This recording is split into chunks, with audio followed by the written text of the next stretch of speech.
Bismillahirrahmanirrahim. Assalamualaikum warahmatullahi wabarakatuh. Nama saya Sukarno, SPT MSI. Saya adalah dosen di Fakultas Peternakan Universitas Mataram. Salah satu mata kuliah yang saya ampu di program studi peternakan Fakultas Peternakan Universitas Mataram adalah mata kuliah Teknologi Pakan Hijauan. Mata kuliah ini memiliki bobot 2 SKS dan merupakan mata kuliah pilihan di Fakultas Peternakan Universitas Mataram.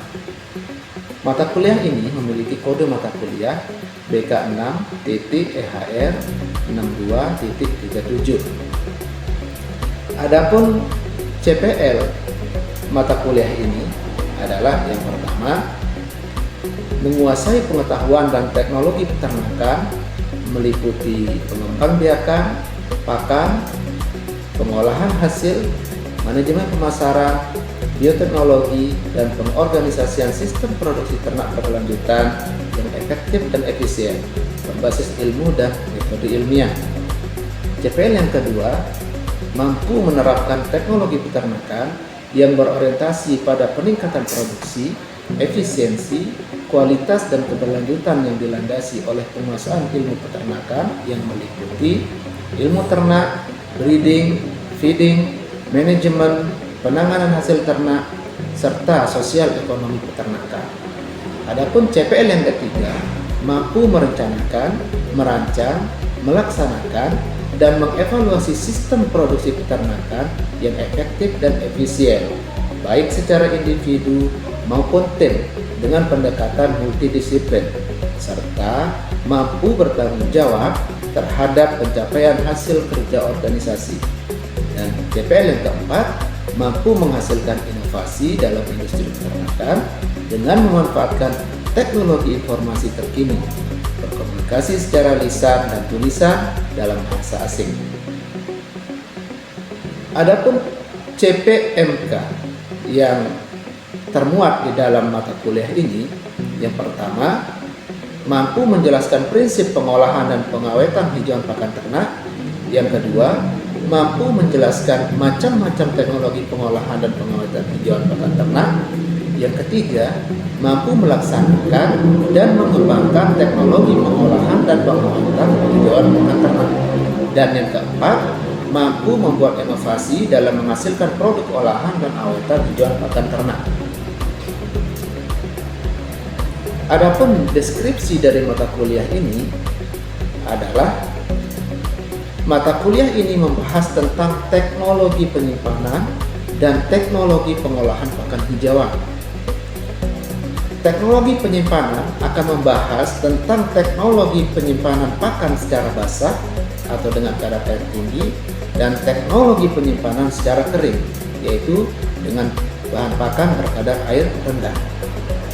Aplikasinya akan dilakukan pada hijauan dengan kualitas yang baik atau bagus, sedangkan teknologi pengolahan lebih banyak akan membahas pengolahan pakan dengan kualitas rendah, seperti sumber pakan hijauan yang berasal dari limbah pertanian.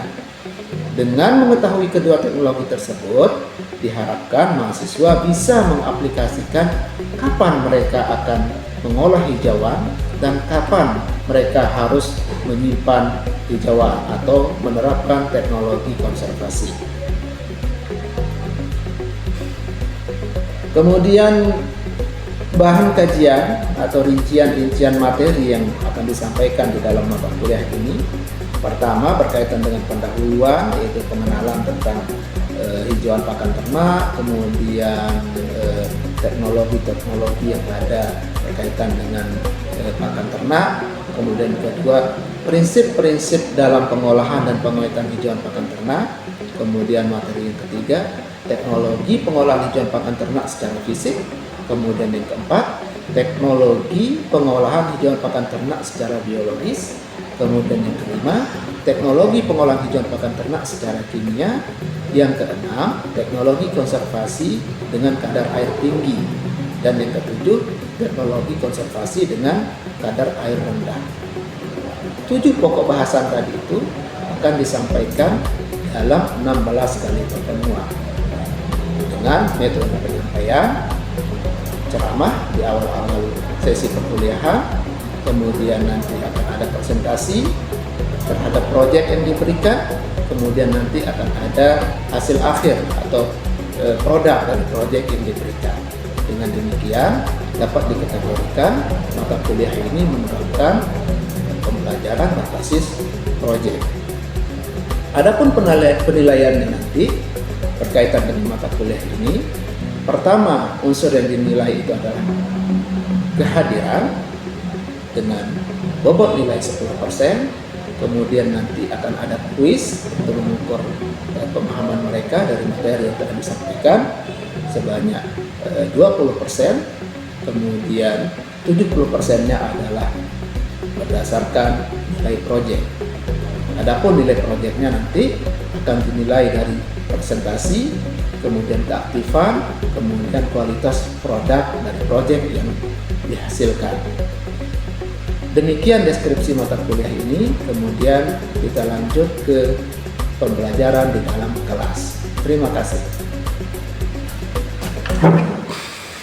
Bismillahirrahmanirrahim. Assalamualaikum warahmatullahi wabarakatuh.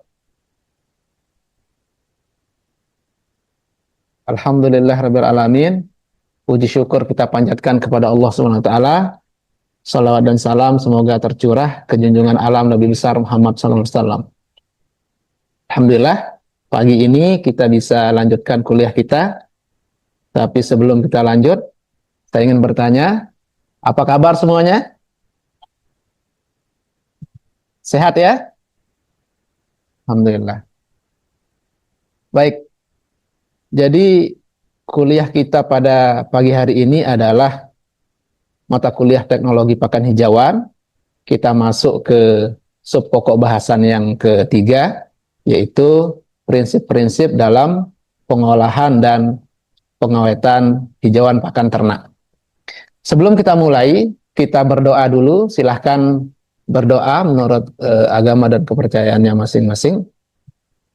Kita berdoa, mulai.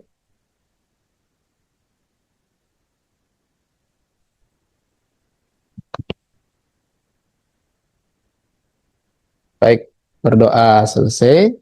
Kemudian kita langsung ke materi ya. Jadi seperti yang saya jelaskan sebelumnya, bahwa mata kuliah teknologi hijauan pakan ternak ini kita rancang dengan metode berbasis proyek. Jadi selain kita akan membahas materi, kemudian nanti akan ada tanya jawab, kemudian sistem penilaiannya nanti dengan kehadiran, kemudian kuis, juga nanti kami akan menilai dari kualitas proyek yang kalian hasilkan. Nah, pembagian penilaian di kualitas proyek itu nanti termasuk juga nanti keaktifan, kemudian presentasinya, kemudian kualitas produk yang dihasilkan, kualitas dari proyek atau produk dari proyek yang dihasilkan. Ya, sekarang kita masuk penyegaran dulu berkaitan dengan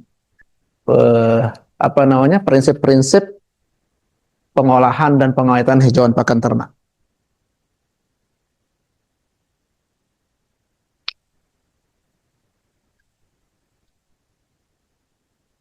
Ini sini Pak, maaf.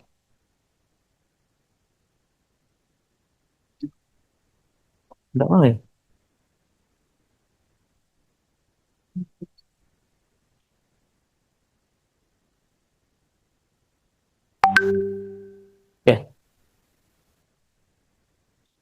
Oke, baik.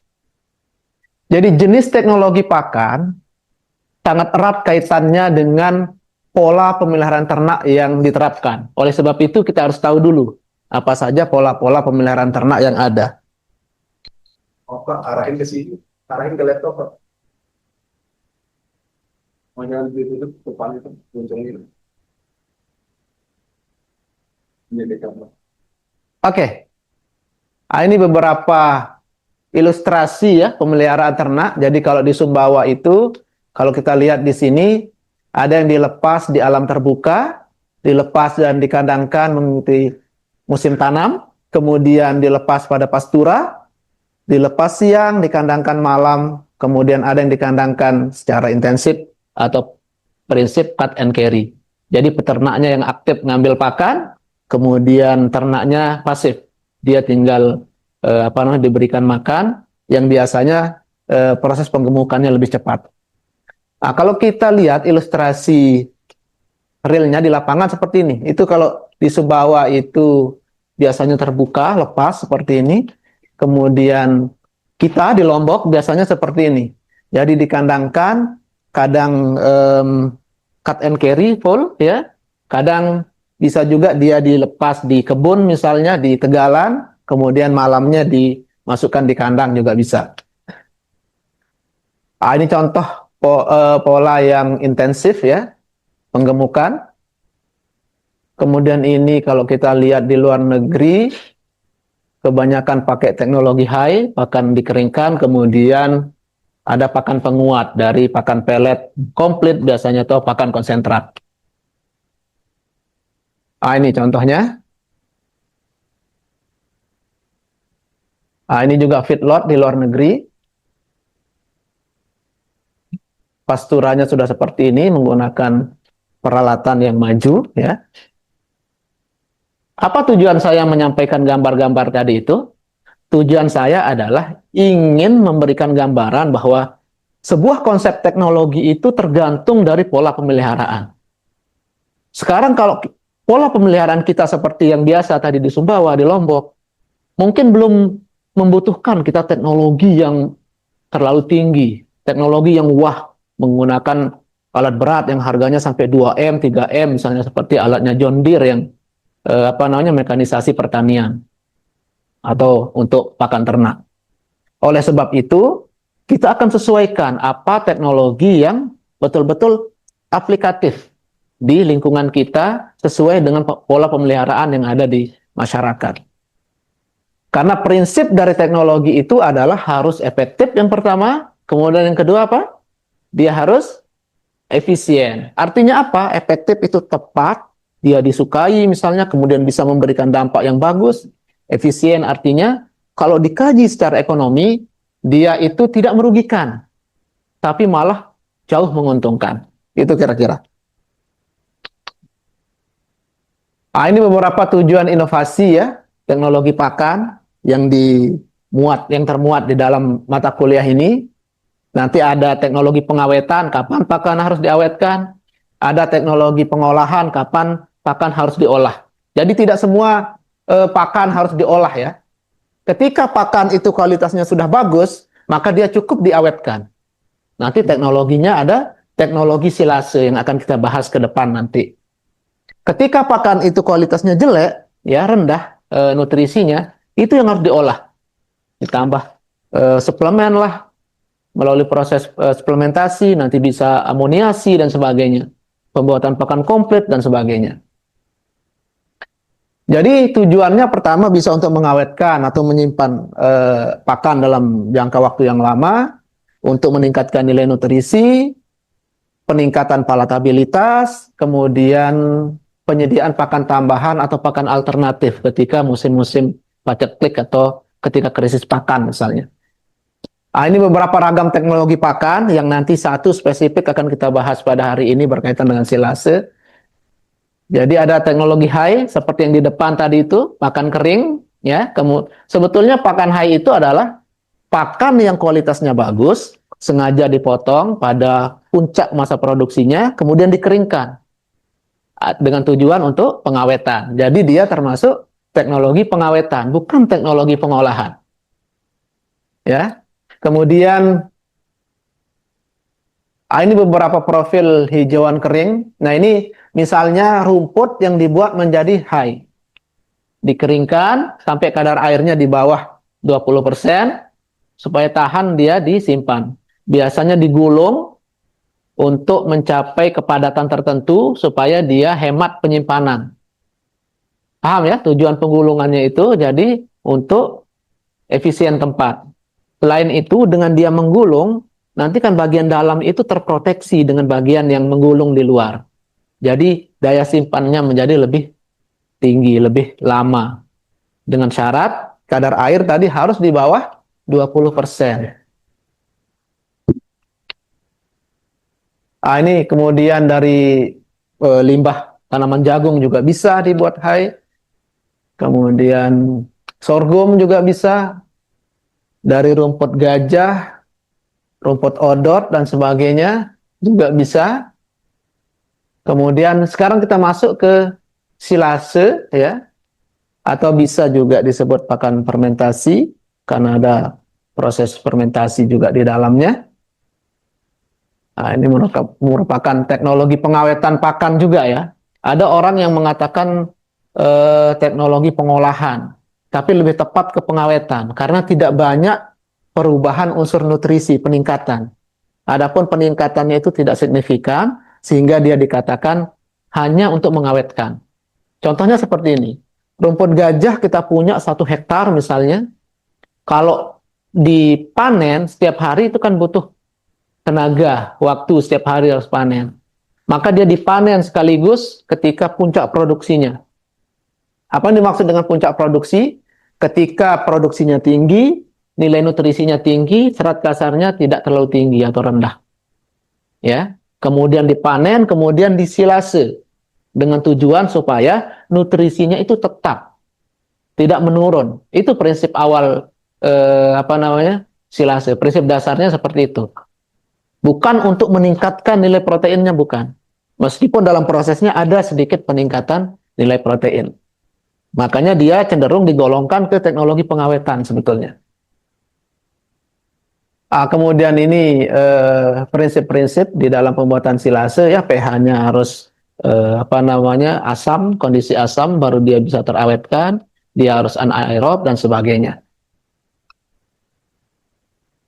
Dengan demikian, maka untuk menghasilkan silase yang baik, maka prinsip yang harus dipenuhi adalah menghentikan respirasi, kemudian mengubah karbohidrat yang ada di dalam bahan pakan itu ya menjadi asam laktat.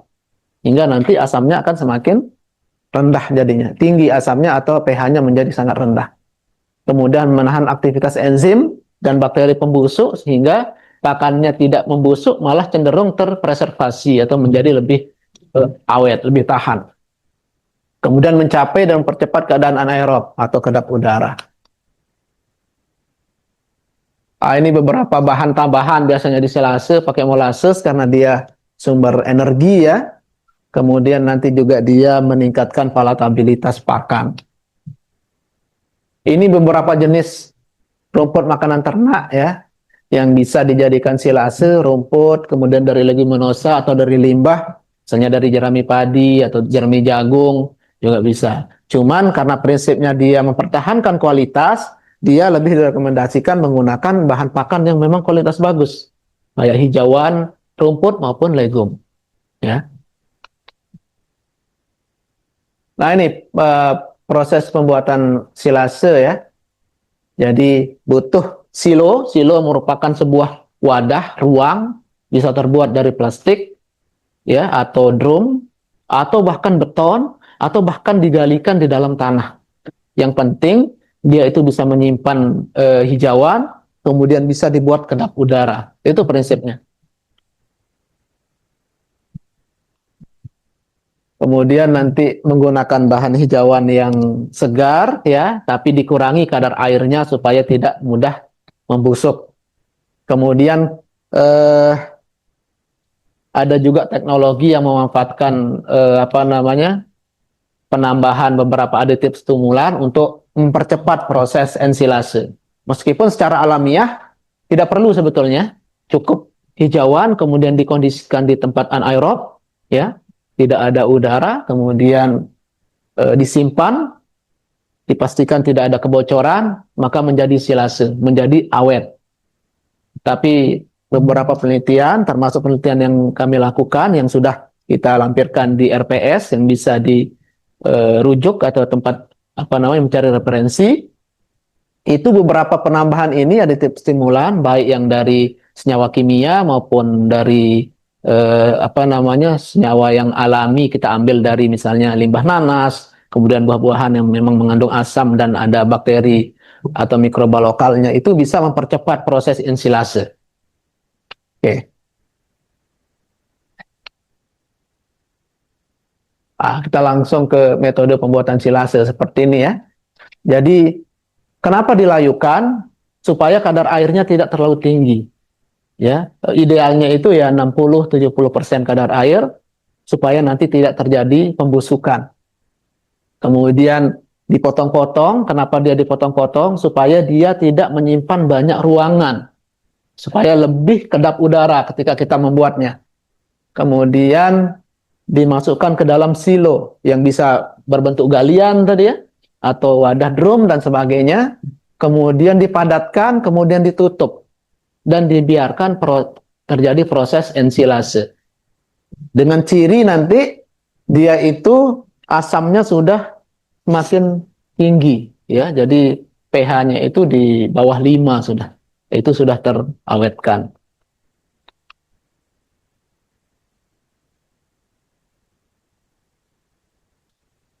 Oke. Sebelum kita akhiri mungkin ada pertanyaan? Baik, Pak, izin saya bertanya terkait silase ini. Biasanya bahan umum untuk pencampuran silase itu apakah cuma hijauan saja, Pak, secara umumnya gitu? Baik, terima kasih, Pak. Baik, pertanyaan yang sangat bagus. Ya, umumnya silase itu memang berasal dari hijauan yang kualitas bagus tadi ya. Hijauan yang kualitas bagus. Yang umumnya dulu itu tunggal. Misalnya rumput gajah kita punya banyak sekali, kemudian kita mau awetkan, itu diawetkan secara alami di tempat silo tadi itu, tanpa tambahan apa-apa. Tapi seiring kemajuan pengetahuan, teknologi, riset, dan sebagainya, ternyata bisa juga dibuat silase komplit, atau silase majemuk, dengan mengkombinasikan misalnya rumput gajah dengan tanaman lamtoro, dengan tanaman gamal, atau dengan tambahan inhibitor lain, mohon maaf, dengan tambahan aditif stimulan yang lain seperti molasses tadi itu, dedak misalnya, untuk mempercepat proses ensilase dan meningkatkan kualitas ternyata. Proteinnya bisa meningkat karena bahan-bahan tambahan yang lain tadi itu. Dan yang paling penting, dia menjadi lebih disukai karena ada aroma khas, kemudian ada tambahan bahan pakan yang lain yang memang notabene disukai oleh ternak. Misalnya ada molasses yang rasanya sudah manis, aromanya harum, kemudian dedak yang tinggi energi dan sebagainya. Gimana? Bisa terjawab? Bisa, Pak. Terima kasih. Ada yang bertanya lagi? Ya, silakan.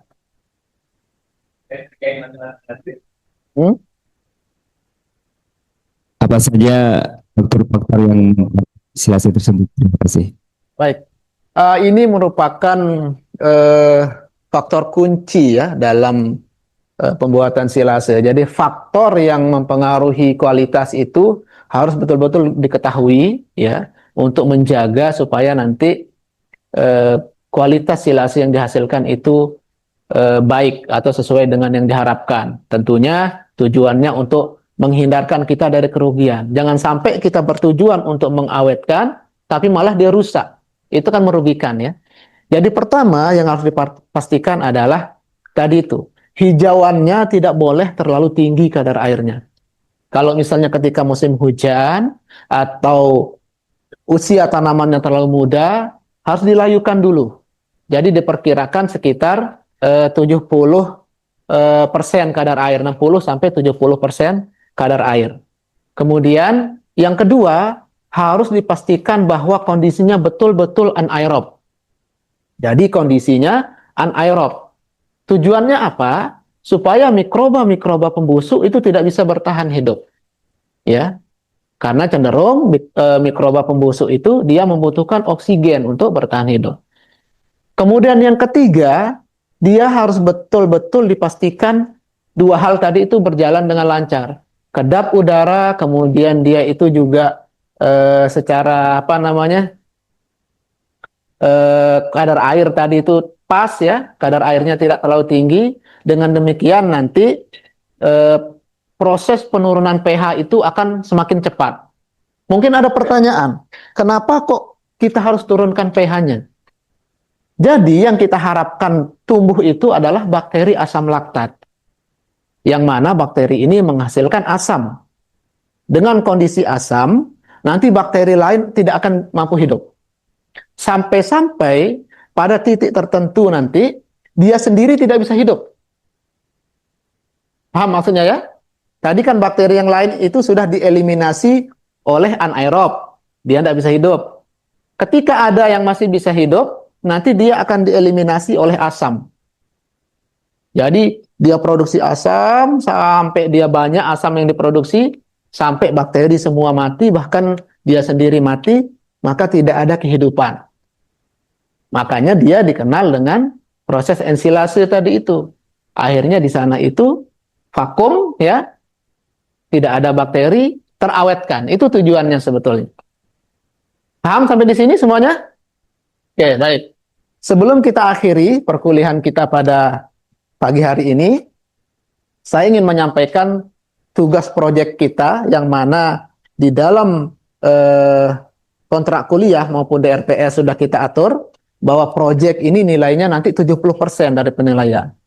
10% itu kehadiran, 20% itu kuis, jadi di sela-sela kuliah nanti kita akan adakan kuis, kemudian 70%-nya itu dari proyek. Yang mana proyek itu nanti ada presentasinya. Ya, ada presentasi, kemudian ada pengumpulan produk. Nah, sekarang kalau kita hitung, ini jumlah mahasiswanya sekitar 2, 3, 4, 5, 6, 7, 8, 9, 10, 11, 12, 13, 14. Berarti nanti kita bagi menjadi 3 kelompok aja ya. Berarti sekitar kalau 14 ya ada yang 3 mungkin ya, ada yang 3 orang, ada yang 4 ya. 5 ya, ada yang 4, ada yang 5 gitu ya, 3 kelompok ya. Jadi nanti buat jadi 3 kelompok. Kemudian setelah ini kalian harus mencari tema proyek berkaitan dengan teknologi pakan hijauan, terutama silase, ya. Jadi nanti harus ada unsur inovasinya. Jadi kita akan membuat sebuah silase dengan tambahan inovasi, baik itu dari bahan atau baik dari aditif stimulannya tadi itu, tambahan. Yang biasanya orang misalnya menggunakan asam formiat dan sebagainya ya. Mungkin kalian ada ide, oh ada saya punya buah di rumah itu kadar asamnya tinggi misalnya. Misalnya belimbing muluh atau apalah, limbah nanas misalnya. Kemudian nanti kalian angkat menjadi sebuah tema proyek, kalian buat silase, nanti kalian teliti bagaimana suhunya dan sebagainya ya, sampai menghasilkan produk silase yang dikemas dengan kualitas yang sudah kalian teliti begitu. Ya. Jadi nanti kalian jadi 3 kelompok, kemudian selama seminggu ke depan kalian harus mencari tema, kemudian minggu depan presentasi rencana proyek. Ya, presentasi rencana proyek, kemudian nanti di akhir perkuliahan akan ada final presentation berkaitan dengan hasil akhir dari proyeknya, sekaligus membawa produk proyeknya untuk dinilai. Cukup informasinya atau ada yang perlu ditanyakan? Baik. Sistem penilaiannya sudah jelas? Baik. Kalau begitu, kita akhiri kuliah kita pada hari ini ya. Terima kasih atas perhatiannya. Wassalamualaikum warahmatullahi wabarakatuh.